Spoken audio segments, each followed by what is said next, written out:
Namaste. I'm Swami Ramananda Maharaj, and I wanted to share with you some readings from my current book, From India with Love. And this book is getting quite a bit of attention worldwide. And in this book, I try to describe my experiences in the late 1960s, actually, and early 1970s, with one of India's greatest saints, who's my guru, Sri Anandamoy Ma. In this particular special chapter, I try to describe what it is like to have a darshan of Mother, and we're in the holy city of Vrindavan, which was, in fact, the city of Lord Krishna, where Lord Krishna lived as a child and where he had many, many of his famous pastimes. When I emerged from the car near Mother's beautiful ashram in Vrindavan, I knelt and kissed the ground, having finally arrived at the earthly home of Lord Krishna and the gopis. I was overwhelmed. For me to be there in the time when Sri Anandamoy Ma was walking through Vrindavan, chanting and singing and worshipping Lord Krishna was beyond comprehension. There was an unearthly vibration everywhere. Like the dawn of a divine day, perfume emanating from the sunrise, the first intoxicating rays of dawn were golden and heaven-sent. Everything and every place was touched with the wings of all of heaven's angels in those days of Mother's Vrindavan Leelas. I can honestly say that there is nothing else on this planet to which I can compare the exquisiteness of this experience. It was all there then, and in the perfect balance of perfume, the essence of prana, the intoxication of each breath, and the golden tinge of pure sunlight. Tears welled up in my eyes as I continued on towards Mother. I picked up the hem of my dhoti and I started running as fast as I could. I was dropping flowers and all the oranges I had brought to offer along the way. There could be no hesitation, for nothing at that moment could keep a son from his mother. I saw that the crowd had gathered in the garden and just to the left of the large darshan hall. There, under a white canopy, just past the trees, where beige monkeys played and chattered, sat Mother, basking in a ray of sunlight. She appeared resplendent, like the goddess Isis, larger than life. A glowing, white light extended out from her body, at least 12 feet in all directions. Serenity and peace reigned everywhere, emanating from a glow on her countenance that spoke of perfect love. As I approached her, devotees parted for me as if there was the parting of the Red Sea. A clear pathway led me to her glowing countenance. The love shining from her face caused the tears to gush from my eyes. Suddenly, as I approached, I experienced myself floating. My feet were not touching the ground. Time slowed, and I seemed to be moving towards Mother in a very slow motion. The only thing I was aware of was being lost in her eyes, along with the overwhelming feelings of warmth, of love, of affection, and of finally being home. The garden was full of people, but there was only Mother and I. I seemed to be suspended in air for hours. I observed my body falling slowly through space. Flowers and oranges were flying past me, and I could hear Mother laughing as I flew towards her. I became aware that my face was at her feet. I was lying in full prostration just at her feet, yet I seemed not to be touching the ground, but suspended in the air, maybe 5 inches above the ground. Everything around me moved very slowly, if at all, and I felt completely at peace.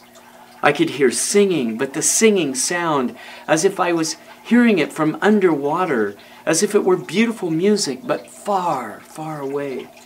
I was only aware of the warmth and the comfort emanating from her tiny, holy feet. I slowly lifted my right hand towards those tiny toes, and the minute I touched them, an electrical current passed up and down my body. I honestly wondered if I was still alive. I felt as light as a feather still floating, no longer a part of this world. All worldly cares passed from me, and I simply existed now in the moment. Nothing else about life mattered at all, except for devotion at the feet of the Mother. I looked up into Mother's radiant face, but there was only blinding sunlight filtering through my tears. I could see no human countenance, only the sharp white light of truth. Mother looked at me sweetly as I sobbed at her feet. I couldn't figure out why I was crying, but I felt like a helpless baby in the presence of his mother. All the burdens and frustrations of my life seemed to be unloading in the sunlight of her gaze upon me. She was extracting all my baggage and cleaning me like a newborn baby. She was forming words silently in my mind, repeating them over and over to me. I received the word over and over. God alone matters. God alone matters. I had no idea how long I was there in that helpless state, but my attendants had to literally pick me up and drag me away. My limbs felt numb and unable to function. I had been drained of my karma and washed anew in the presence of a divine avatar. The most amazing thing to me was that Mother worked so quickly, and that one did not need a lot of time in her presence or multiple darshans in order to progress spiritually. The enlightenment she imparted was sudden and dramatic, and in a few seconds a person receiving her darshan would travel light years in consciousness. Who received her gift would progress infinitely in seconds. Mother gave instruction to her devotees that night that I was to be given a lot of food to ground me. I was served a meal in my room. It was sumptuous curry with many sabjis, delicious naan, and many sweets. The food was intoxicating, and I slept like a baby. I wakened the next day, and I felt completely different than I had ever before in my life. I felt light, and my mind felt so expanded that I was unable to engage in any form of mundane conversation. I wanted to walk the streets alone and just walk in the footprints of Lord Krishna. I wanted to stay forever at Mother's side.